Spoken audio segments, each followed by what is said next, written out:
السلام علیکم ورحمۃ اللہ. ہاں اب بولیں. السلام علیکم ورحمۃ وعلیکم اللہ. السلام ورحمۃ اللہ. حضور میرا نام امتیاز احمد ہے, مجلس ہائیڈلبرگ سے. حضور ہمارے معاشرے میں ایک بات کی جاتی ہے کہ نظر لگ جانا, ایک بات ہے کہتے ہیں فلاں کو نظر لگ گئی, اس کی کیا حقیقت ہے؟ اکثر تو ماؤں کے دل میں ہوتی ہے نظر.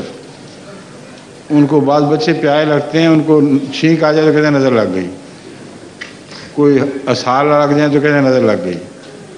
تو اکثر نظریں تو ماؤں کے وہموں کی باتیں ہیں, لیکن نظر لگنا کسی خوبصورت چیز سے تعلق نہیں رکھتا, بلکہ مختلف انسانوں کی ذہنی طاقت کا نام ہے. اور فرعون کے جادوگروں نے جب اپنی ذہنی طاقت استعمال کی تھی تو حضرت موسیٰ کی نظر بھی باندھ دی تھی جو خدا کے نبی تھے, اور باقی سب جو تماشائی تھے سب کی نظر انہوں نے باندھ دی.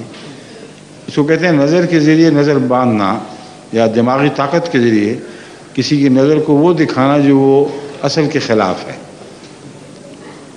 اسی لیے انہوں نے پھر حضرت موسیٰ کے خدا پر حضرت موسیٰ کے رب پر ایمان کا اقرار کیا, کیونکہ جادوگر جانتے تھے کہ جس کو ایک دفعہ دماغ کی طاقت مغلوب کر دے وہ اپنے زور سے پھر اس طاقت کو توڑ نہیں سکتا.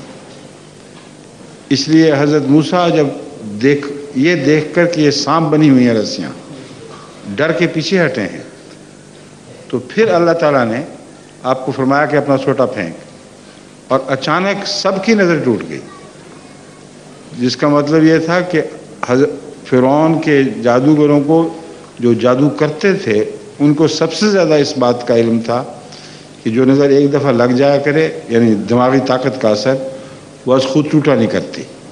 اس لیے ضرور اس کا خدا ہے جس نے اس کی مدد کی ہے. یہ تو حقیقت ہے نظر کی.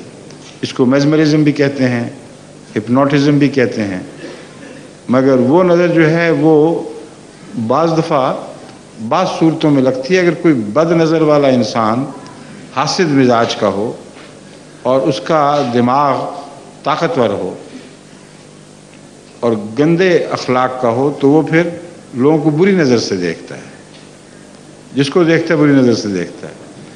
اس کی کبھی لگ بھی سکتی ہے نظر, مگر یہ جو وہم پیدا ہوئے ہیں نا کہ ہر ایک بچے کو نظریں کھائی جا رہی ہیں, یہ بالکل غلط ہے. مجھے نہیں پتا کس حد تک ہے کہ نہیں. اکثر جو میں نے دیکھا ہے وہ تو ماؤں کے وہم ہی ہوتے ہیں. آپ کو تو نہیں لگی ہوئی نظر کوئی؟ خیال ہے آپ کو؟ نہیں, اللہ تعالیٰ کا فضل ہے. بیٹھ جائیں.